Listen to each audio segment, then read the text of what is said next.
আসসালামু আলাইকুম। আমন্ত্রণ জানাচ্ছি লেগজিজের আরেকটি পডকাস্টে।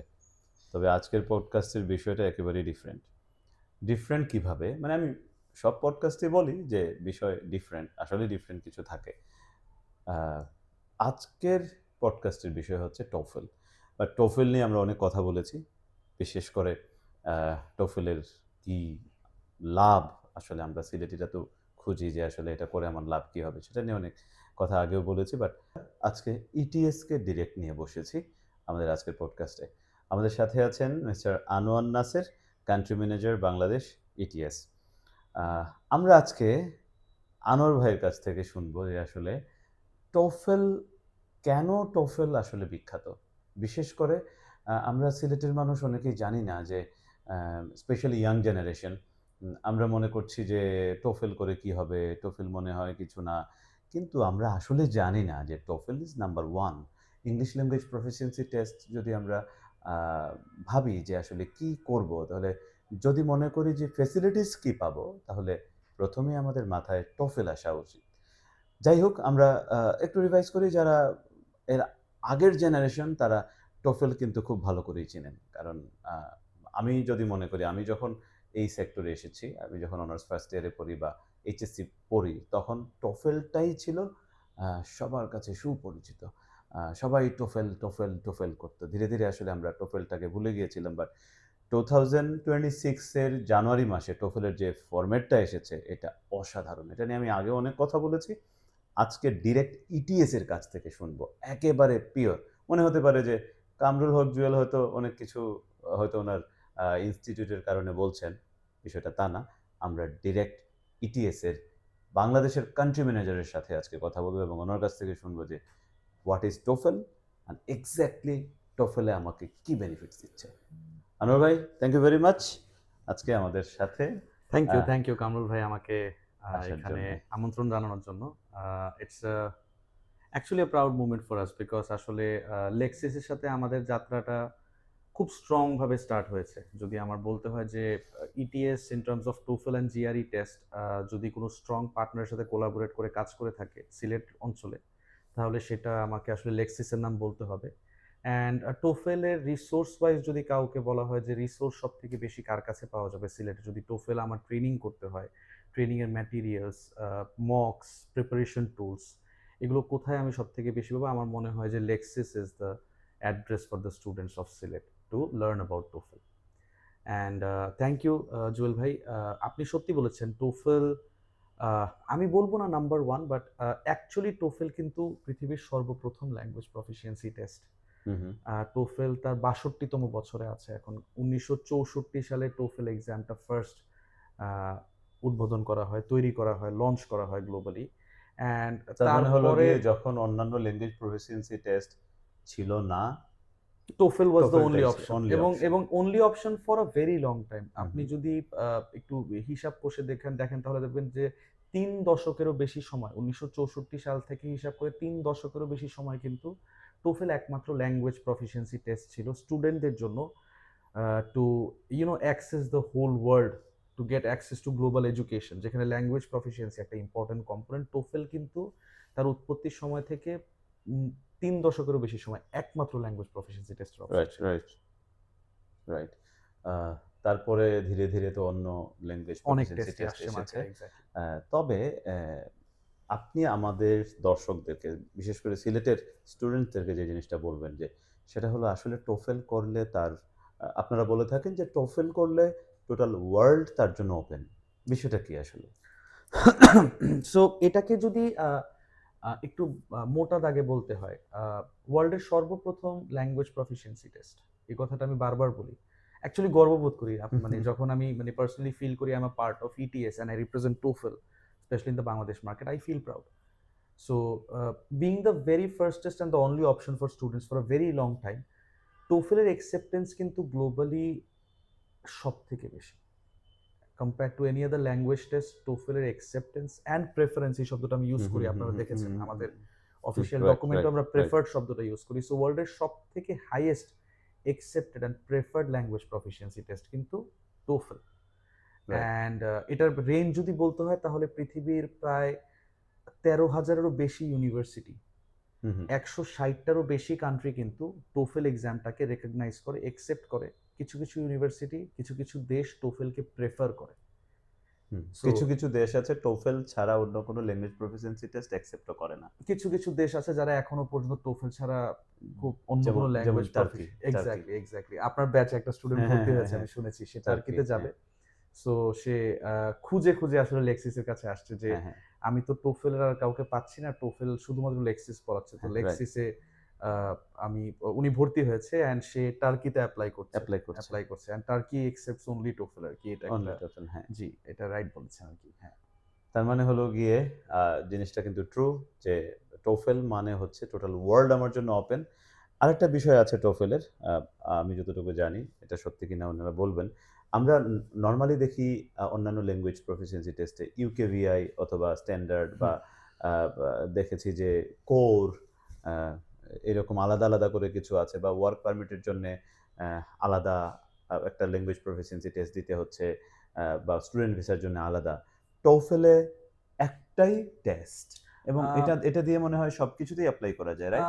সবকিছু বলতে টোফেল একটা ম্যাক্সিমাম পোর্শন কিন্তু কভার করে। সি টোফেলের লিনিয়েজ, হু, হু। টোফেলের যে ইনহেরিটেন্স, যে হু, হু, একটা হু। আহ, অনেক আগে থেকে আসছে, ইয়েট বর্তমান প্রেক্ষাপটে আপনি যেটা বলেছেন হু, হু। জানুয়ারিতে আবার একটা চেঞ্জ, সো আমরা কিন্তু স্টুডেন্টদের কমফোর্টটাকে মাথায় রেখে আমরা কিন্তু টোফেল এক্সামটা গতানুগতিকভাবে, এডুকেশন যেভাবে ইভলভ হচ্ছে হু, হু, টোফেল হু। টেস্টও ইভলভ হচ্ছে, তো আমরা চেঞ্জ করি। হু, এবং হু। বর্তমানে যে টোফেলটা ডিজাইন করা হয়েছে এটা কিন্তু কারেন্ট এডুকেশনের সেটআপটাকে মাথায় রেখে স্টুডেন্টদের কমফোর্টের লেভেল থেকে কিন্তু এই টেস্টটা তৈরি করা হয়েছে, specially for Gen Z. Specially for Gen Z. হু, হু। অ্যান্ড জেনজির পরেও তো আবার নতুন একটা আসছে, আলফা। জেন আলফাও এখন টোফেলটাকে একটা আসলে এটা একটা খেলার ছলে একটা ল্যাঙ্গুয়েজ প্রফিসিয়েন্সি টেস্ট দিয়ে দিচ্ছি, এরকম একটা ভাইব ক্রিয়েট করে।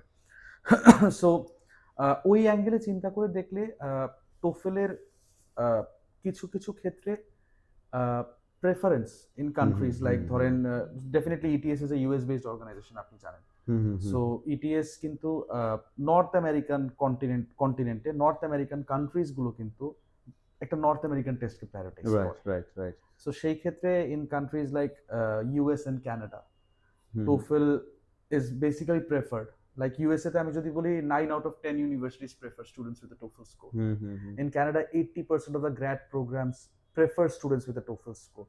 আমরা যদি একটু এই পাশে আসি আর একটু যদি ইস্টার্ন পার্টে আসি, তখন ইউরোপ চলে আসতেছে, নর্থ আমেরিকার হুম। ইস্ট সাইডে ইউরোপ আসতেছে। ইউরোপের ব্যাপারে যেটা হচ্ছে যে আমরা দেখছি, এখনো দেখে যাচ্ছি যে in popular countries like France and Germany, হু, এই হু। কান্ট্রিজগুলোতে কিন্তু সব থেকে বেশি যে ল্যাঙ্গুয়েজ প্রফিসিয়েন্সি স্কোর পাঠানো হয় that is TOEFL. TOEFL.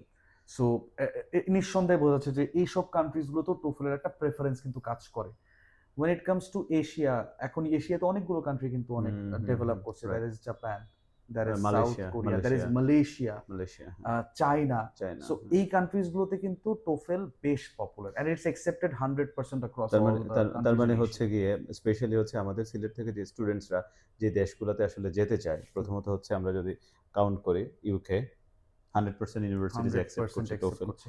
USA, Canada, Australia, New Zealand, তারপরে ইউরোপে মনে করেন ডেনমার্ক, সুইডেন, ফিনল্যান্ড, লাইক হচ্ছে ইদানিং মাল্টা স্টুডেন্ট যাচ্ছে অনেক। রাইট, তারপরে ফ্রান্স, ইটালিতেও ইদানিং আমাদের একটা পসিবিলিটি দেখা দিচ্ছে। রাইট। জার্মান, এইসব দেশগুলোতে, তারপরে এখানে মালয়েশিয়া তো মানে আছেই। এই দেশগুলা আমরা বলতে পারি যে 100% টোফেল এনি অ্যাকসেপ্ট অ্যান্ড করছে। Every country you can with confidence guarantee দিয়ে আপনি বলতে পারেন যে এনি এন্ড এভরি কান্ট্রি তাহলে accepts a TOEFL মাঝে মধ্যে score. আমরা ২-১ টা কথা শুনি যে অনেকেই আসলে জানে না এটা। তারা বলে যে টোফেল দিয়ে কি হবে?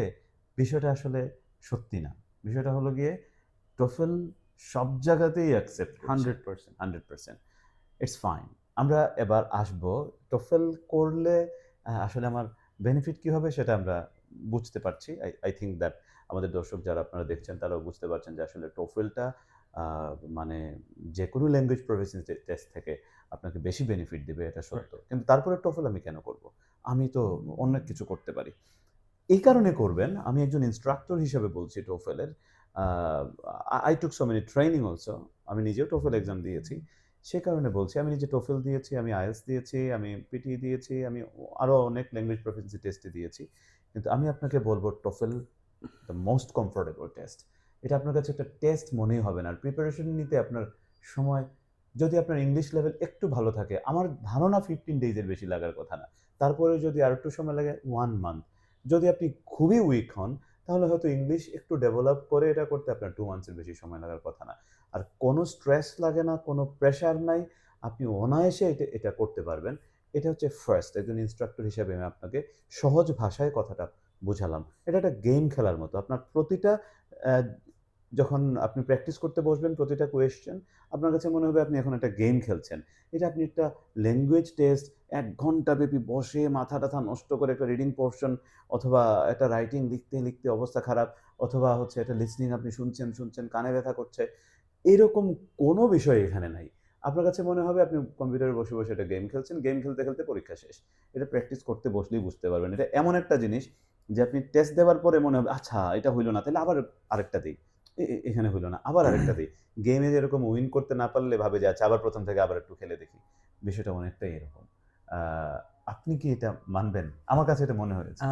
পরীক্ষাটা আসলে জানুয়ারিতে যখন নতুন ফরম্যাটটা লঞ্চ হয়েছে তখন আমি এবং আমার team we were also supposedly মানে আমাদের ম্যান্ডেটরি আমাদের এই পরীক্ষাটা দিতে হবে। So we took the test. আমরাও পরীক্ষাটা দিয়েছি। আ আমি তো you are an educator, you are language proficiency expert. আপনার জন্য ব্যাপারটা অনেক ডিফারেন্ট। বাট আমি তো আসলে এডুকেশনের সাথে কানেক্টেড নেই বিগত অনেক বছর। আ একদম কম করে হলেও তো ১২-১৪ বছরের বেশি হয়ে গিয়েছে পড়াশোনার সাথে হুম, হুম, কানেক্টেড হুম। না। সো আমি যখন পরীক্ষাটা দেই এবং আমার টিম যখন পরীক্ষা দেয়, all of us kind of equally performed very well. হুম, বিশেষ করে হ্যাঁ, ডেফিনিটলি আমরা যেহেতু কাজ করছি, চাকরি করছি এবং আমরা যেহেতু ইন্টারন্যাশনাল রিপ্রেজেন্টেটিভ হিসেবে কাজ করি, আমাদের তো ইংলিশে কমিউনিকেট করতে হয়। সো হুম, হুম, হুম, স্পিকিং হুম। আমাদের মোটামুটি ভালো। স্পিকিং এ 6 আউট অফ 6 পাওয়াটা a surprising at the same time আবার surprising now.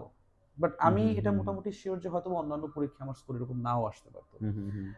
It's very comforting. It's an experience যে এক্সপেরিয়েন্সটা আসলে স্টুডেন্টদেরকে ভালো ফিল করায়। টায়ারিং ভাবটা আসে না স্টুডেন্টদের মধ্যে। আমি পরীক্ষাটা দিয়েছি, আমার টোটাল টাইম লেগেছে অ্যাবাউট 80 মিনিটস এর মতো। হুম, এই হুম। এক্সামের ডিউরেশন কিন্তু আপ টু 90 মিনিটস। তো এখন কিন্তু অনেক ছোট হয়ে গিয়েছে এক্সামটা। ঠিক আছে? অনেক ছোট হয়ে গিয়েছে। সো আ আ আমার কাছে মনে হয়েছে যে এক্সামটা একটা এক্সপেরিয়েন্স জেনারেট করে স্টুডেন্টদের জন্য। আ গেম ডেফিনিটলি বিকজ আমি reading a incomplete words fulfil করতেছি। অ্যাকচুয়ালি মোবাইলে তো আমরা এইসব গেম খেলি, ওয়ার্ড গেমস তো খেলি, তাই না? তারপরে রাইটিং এ আমি সেন্টেন্স স্ট্রাকচার করতেছি যে আ মা মা মাল্টিপল নাম্বার অফ এম্পটি ব্ল্যাংকস আছে। হয়তোবা ফার্স্ট বা লাস্ট ওয়ার্ডটা দেওয়া আছে একটা সেন্টেন্সে। মাঝখানে ৬ টা ব্ল্যাংক ধরেন ৭ টা অপশন দেওয়া। এই কোন ৬ টা ওয়ার্ড রাইট ভাবে প্লেস করে একটা সেন্টেন্স স্ট্রাকচার হবে। এগুলো কিন্তু আমরা অ্যাকচুয়ালি খেলেছি। মানে আমি এখনো ওয়ার্ড গেম খেলি। So right, right. ওইটা হয়তো আমার একটা অ্যাডভান্টেজ হয়েছে যে স্পিকিং এ আমি 6 আউট অফ 6 পেয়েছি। আমি কিন্তু রিডিং এ 6 আউট অফ 6 পেয়েছি। Although I am not in touch with my education for the last more than 10 12 hmm. years. So it actually is that comfortable. I personally believe it as well. আ আরেকটা জিনিস আমি বলব সেটা হলো TOEFL এর যে exam format যেটা আছে, মাত্র ১.৫ ঘন্টার মেক্সিমাম ১.৫ ঘন্টার টেস্ট। ১.৫ ঘন্টা থেকে কিছু কম সময় লাগতে পারে। লিসনিং, রিডিং এর কোয়েশ্চেন একেবারে কম। রাইটিংটা বিশেষ করে আমরা যারা রাইটিং এ বেশ উইক তাদের জন্য ডেভেলপ করা খুবই সহজ। একটা কথা বলি অ্যাজ এ টিচার আমি, ইংলিশ ল্যাঙ্গুয়েজ টিচার। সেটা হলো গিয়ে আ TOEFL এর এক্সামে আপনার এই টেকনিক এপ্লাই করেন, সেই টেকনিক এপ্লাই করেন। এগুলার কোনো প্রয়োজন নাই। এই রিডিং এ এই টেকনিক করতে হবে, লিসনিং এ ওই টেকনিক আমাকে ফলো করতে হবে, রাইটিং এ ওই টেকনিক ফলো করতে হবে। কিচ্ছু না, কোনো কিছু না। রাইটিং এর কোয়েশ্চেনগুলা এত কমন, এত সিম্পল, আপনাকে 100 ওয়ার্ডস এর বেশি লিখার কোনো কোয়েশ্চেন নাই। কোয়েশ্চেনগুলো খুব ছোট। মানে বিষয়গুলো এরকম যে আমি বলে থাকি কি মেট্রোতে দাঁড়িয়ে মোবাইলে টেক্সট সেন্ড করার মতো। আপনি টেক্সটই সেন্ড করবেন। রাইটিং এ একটা কোয়েশ্চেন আছে যেটা আমার প্রচন্ড ভালো লেগেছে। আপনারা ফেসবুকে স্ট্যাটাসে কমেন্ট করেন না? লাইক ফেসবুকে কেউ একটা স্ট্যাটাস দিল, তারপরে আমরা কমেন্ট করি। কমেন্ট করার আগে আমরা কি করি? আর যারা কমেন্ট করেছে সেগুলো একবার দেখে নেই। এরকম ঠিক আমি বলব এরকম একটা কোয়েশ্চেন আছে। কেউ ফেসবুকে একটা স্ট্যাটাস দিয়েছে, ২ টা কমেন্টস দেয়া থাকে। সেই কমেন্টস ২ টা পড়ে আমি এখানে আমার মতো করে আমার একটা কমেন্ট আমি করব। Very simple. আ আমি বলব যে সিম্পল, স্মার্ট, স্ট্যান্ডার্ড আনডাউটেডলি এবং এটা এত কমফোর্টেবল একটা টেস্ট, আপনার কাছে মনে হবে ২ দিন পড়ার পরেও আমি তো পড়াশোনা করার আর কিছু পাচ্ছি না। আমাদের এখানে যারা কোর্স করছে আমার ভাই তারা কিন্তু এটাই বলছে, আমার তো TOEFL ক্লাস শেষ। মানে আমার ১০-১৫ টা ক্লাসে আমি তো সব শেষ করে ফেললাম। আমি আর পড়ব কি? আমার তো এখন পরীক্ষা দিয়ে দেওয়া উচিত। হু, হু। মানে যারা মনে করেন এই ৩ মাস ৪ মাস হ্যাসেল আসলে নিয়ে একটা ল্যাঙ্গুয়েজ প্রফিসিয়েন্সি টেস্ট দিবেন, এরকম করার দরকার নাই। প্লাস হচ্ছে যেখানে সহজে আর টাকাও ২,০০০ টাকা হলেও আপনার কম খরচ হবে। সবকিছু নিয়ে যখন আপনি একটা ল্যাঙ্গুয়েজ প্রফিসিয়েন্সি টেস্ট দিয়ে ওয়ার্ল্ড ওয়াইড ওপেন চান্স পাচ্ছেন, তাহলে এত প্যারা আমি বলব নেয়ার কোনো প্রয়োজন নাই। সেটা TOEFL আপনার জন্য বেস্ট অপশন।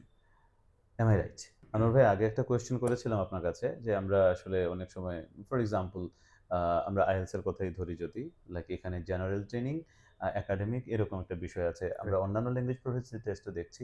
UKVI আছে, তারপরে হলো আবার ওই যে স্টুডেন্ট ভিসার জন্য এক ধরনের টেস্ট আমাকে দিতে হচ্ছে। তারপরে ওয়ার্ক পারমিটের জন্য আরেক ধরনের টেস্ট দিতে হচ্ছে। সো TOEFL এ কি, আমি যতটুকু জানি সেটা হচ্ছে একটা টেস্ট দিয়েই TOEFL আসলে সবকিছু কভার করে। আমি ওয়ার্ক পারমিটে যাব, যেই টেস্ট, আমি ইউনিভার্সিটিতে পড়তে যাব, সেম জিনিস। রাইট। ইজ ইট ওকে?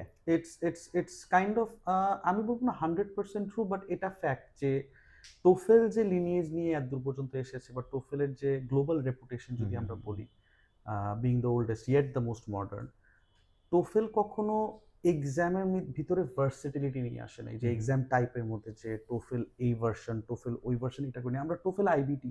হ্যাঁ, there are two different ways of taking the same test, কিন্তু TOEFL iBT, TOEFL test of English as a foreign language, iBT is for internet based testing.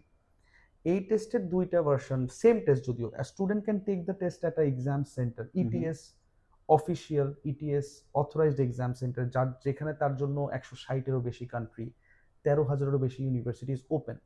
আবার student যদি একটু challenges face করে, like accessibility নেই, আমি যেতে পারছি না, অনেক দূর, তাহলে আমি বাসায় বসে এক্সাম টেস্টটা দিতে পারি, সেম টেস্ট কিন্তু, বাট সেই ক্ষেত্রে অ্যাকসেপ্টেন্স একটু কম। But TOEFL iBT has always been one, right. একটাই। সো আমাদের এক্সামটা ইউরোপের বেশ অনেকগুলো কান্ট্রিজে হোম এডিশন না, মানে এক্সাম সেন্টার এডিশনটা, বা কিছু কিছু ক্ষেত্রে হোম এডিশনও ওয়ার্ক পারমিটের জন্য অ্যাপ্লিকেবল। কিছু কিছু ইউরোপিয়ান কান্ট্রিজের ইমিগ্রেশন পর্যন্ত টোফেলকে অ্যাপ্রুভ করে। অস্ট্রেলিয়াতে তো আমরা ডাইরেক্ট বলি যে study, work, settle with one test, which is TOEFL. So the same test which the student is taking for study abroad, it's the same test that a person who is looking for a work opportunity abroad is taking, is also the same test which which immigrants or aspiring immigrants are taking to migrate in certain countries. Right. But আবার এখানে একটা information add করতে হয় যে সব কান্ট্রিজের immigration কিন্তু TOEFL নিবে না, যেহেতু আমরা ওই যে ডিফারেন্সিয়েট করি, we are working and day by day we are increasing, we are developing, we are growing, যে ইমিগ্রেশনের জন্য সেম টেস্টটাই অ্যাপ্রুভ করা হয়। Because this one test actually proficiency লেভেলের সবগুলো পারপাস কিন্তু সার্ভ করে। জুয়েল ভাই, আপনি নিজে এক্সামটা দিয়েছেন, and you felt good because you know this exam is up to date, it's with the current. So that would be it আর কি। আরেকটা জিনিস বাকি রয়ে গেছে, সেটা হচ্ছে my best score. Fantastic. When I joined ETS, আমি যদি বলি 2022 তে, আমি 4 বছর প্লাস হয়ে গেছে আমি আজকে ETS এ কাজ করছি, and when I was going through my orientation, so I was being taught about the whole TOEFL test, because when you're promoting something, you need to have the main idea of the test. Right. So this was the place which amazed me, like my best score. যেমন বাংলাদেশের জন্য এটা প্রচন্ড গুরুত্বপূর্ণ একটা বিষয়, যে বাংলাদেশের স্টুডেন্টদের মেজর যে ফ্রাস্ট্রেশনটা হয় যে আমি পরীক্ষা দিয়েছি, আমার এই পার্টিকুলার স্কোর লাগবে, প্রথমবার হয়তো বা রাইটিং এ আমার স্কোর কম আসছে, আমি আবার পরীক্ষা দিচ্ছি, পরের বার রিডিং এ স্কোর কম আসছে, আমি আবার পরীক্ষা দিচ্ছি, আবার দুর্ভাগ্যবশত রাইটিং এ আবার কম আসছে। সো পরীক্ষা কিন্তু মাল্টিপল টাইম স্টুডেন্টরা দিয়ে যাচ্ছে, and the retake ratio of Bangladesh in terms of business কিন্তু impressive. Right. It's very high. Students in Bangladesh tend to take the test again and again, and the main struggle remains in the same place. একটা particular band আমার score খারাপ হচ্ছে। Sorry. So what ETS did, and ETS did take account of it, কারণ ETS আমার মনে হয় we do a survey kind of a thing, যেহেতু ETS এর মেইন কোর কিন্তু research and then assessment. So রিসার্চের জায়গা থেকে আমাদের একটা সার্ভেতে আমরা কিন্তু প্রত্যেকটা টেস্ট টেকারের ফিডব্যাক নিই, এন্ড এই ফিডব্যাক গুলো কিন্তু প্রিন্সটনে চলে যায়, আমাদের হেড অফিসে চলে যায়। There is a group of dedicated people working day and night doing R&D, which is research and development, and এই রিসার্চের থেকে কিন্তু আমাদের এক্সামের ডেভেলপমেন্ট আসে। সো এটা আমরা দেখেছি, আমাদের টিম দেখেছে যে স্টুডেন্টসরা রিপিট করে টেস্টটা because of this particular band struggle. My best score ফিচারটা ইটিএস লঞ্চ করেছে ইন দ্য ইয়ার 2019, মানে আজকে থেকে অলমোস্ট 7-8 বছর কাছাকাছি আগে। অ্যান্ড এখানে আমরা যেটা করি, একটা স্টুডেন্ট যদি প্রথম অ্যাটেম্পটে ধরেন সে রিডিং এ ভালো করেছে বা রাইটিং এ খারাপ করেছে, সে পরের বার কিন্তু পুরো এক্সামটাই দিচ্ছে, বাট এবার যদি তার রিডিং এ খারাপও হয়, তার আগের বার রিডিং এর ভালো স্কোরটা ভালো কিন্তু স্কোরটা নিবে, রেকর্ডে চলে আসে। রেকর্ডে চলে সো দ্যাটস আ আসছে। Separate box. একটা ইটিএস এর টোফেল এর স্কোর কার্ড কিন্তু দুইটা বক্সে মেনশন। একটা বক্স দিচ্ছে আপনার কারেন্ট টেস্ট ডেটে যে স্কোরটা আপনি পেয়েছেন সেটা, আর মাই বেস্ট স্কোর যেটা করে আপনি যতবার পরীক্ষা দিয়েছেন সবগুলো পরীক্ষা, অবশ্যই মেয়াদ থাকতে হবে 2 বছর, 2 বছর ভ্যালিডিটির মধ্যে যতবার পরীক্ষা দিয়েছে প্রত্যেকটা পরীক্ষার ইন্ডিভিজুয়াল ব্যান্ডের টপ স্কোরকে আলাদা করে মানে record হলো করে। গিয়ে মনে করেন আমি পরীক্ষা দিয়েছিলাম, আমার স্কোরটা যদি মনে করি, আমি পরীক্ষা দিয়েছিলাম, আমি রাইটিং এ পেয়েছি 5.5, মানে 6 এর মধ্যে আমি রাইটিং এ 5.5 পেয়েছি 5.5। এখন আমি আবার পরীক্ষা দিলাম। সেখানে পরীক্ষা দেওয়ার পরে আমি এখন রাইটিং এ মনে করেন পেয়ে গেলাম আমি 4। তার মানে কি দাঁড়ালো? আমাকে স্কোর কাউন্ট করবে আগে যে 5.5 পেয়েছিলাম সেটাকে। এই সেটা 4 টা কাউন্ট রেকর্ডেড করবে না। হবে। সেটা 4 রেকর্ডেড টা হবে। কারেন্ট ডেটে থাকবে, বাট ডেটে থাকবে। 5.5 দেখ মেনশন করা থাকবে যে সে প্রথম অ্যাটেম্পটের ওই ডেটে সে 5.5 হ্যাঁ, পেয়েছিল, মানে আমার which is recognized by okay. I think all the institutions যেগুলো বাংলাদেশে popular mostly. Mostly. That's great. That's nice. তাহলে আমরা অনেক কথা বললাম দর্শক। স্পেশালি আনোয়ার ভাইয়ের সাথে আমরা উই আর ভেরি লাকি যে আমরা আজকে ওনাকে এখানে পেয়েছি। টোফেল সম্পর্কে অনেক কিছু জানার জন্যে। আমাদের প্ল্যান আছে যে আমরা সিলেটে বড় করে একটা সেমিনার করব, যেখানে আসলে সবার একটা ভুল ধারণা আছে ল্যাঙ্গুয়েজ প্রফিসিয়েন্সি টেস্ট নিয়ে, যে টোফেল কি হবে কি না। কারণ এটা আমরা আসলে না জানার কারণে এটা। বাট টোফেল আসলেই অনেক বেশি বেনিফিশিয়াল আমি বলব। আর সহজেই যেহেতু করা যায়, আর সময় কম লাগে, আমি বলবো এক্সপেন্সও কম লাগে, কমফোর্টেবল, তাহলে why not TOEFL. Thank you very much Anwar ভাই। আপনার যদি আমাদের সিলেটের দর্শকদের কিছু বলার থাকে আর শর্ট করে যদি কিছু বলতে পারেন। সিলেটের স্টুডেন্টদের জন্য বা দর্শকের জন্য আমার যে মেসেজটা থাকবে সেটা হচ্ছে যে আহ, সোচ্চার হতে হবে, রিসার্চ করতে হবে, একটু ঘাটাঘাটি করতে হবে, চেক করতে হবে, জানতে হবে। শোনা কথার থেকে অনেক সময় আমাদের হাতের যে মুঠোফোনটা আছে এটা কিন্তু অনেক ইনফরমেশন দেয় আমাদেরকে। So it's better to check before taking any decision. Suppose বিদেশ যাওয়াটা যেহেতু সিলেটে প্রচণ্ড পপুলার, আমি বলবো যে আপনি বাইরে যাওয়ার জন্য অ্যাসপায়ার করছেন, আপনি চেক করেন কোন কান্ট্রি আপনার জন্য বেনিফিশিয়াল। আপনি ডেফিনেটলি চেক করেন যে কোন ল্যাঙ্গুয়েজ প্রফিসিয়েন্সি আপনাকে সহজে আপনার ডিজায়ার্ড স্থানে এনে দাঁড় করাবে। সো এইসব যখন আপনি করবেন তখন আপনার না অপচয় কম হবে, আপনি সিদ্ধান্ত নিতে পারবেন নিজের থেকে, and that would build a strong foundation for you. And if you need any information about TOEFL, definitely visit লেক্সিসের জুয়েল ভাইয়ের সাথে কথা বলুন, জুয়েল স্যারের সাথে কথা বলুন, এবং তার থ্রুতে যদি কখনো প্রয়োজন হয় আমাকে আপনি রিচ আউট করতে পারেন। সো ইটিএস এর তরফ থেকে বা আমার তরফ থেকে সবাইকে অনেক অনেক শুভেচ্ছা and all the very best. Thank you.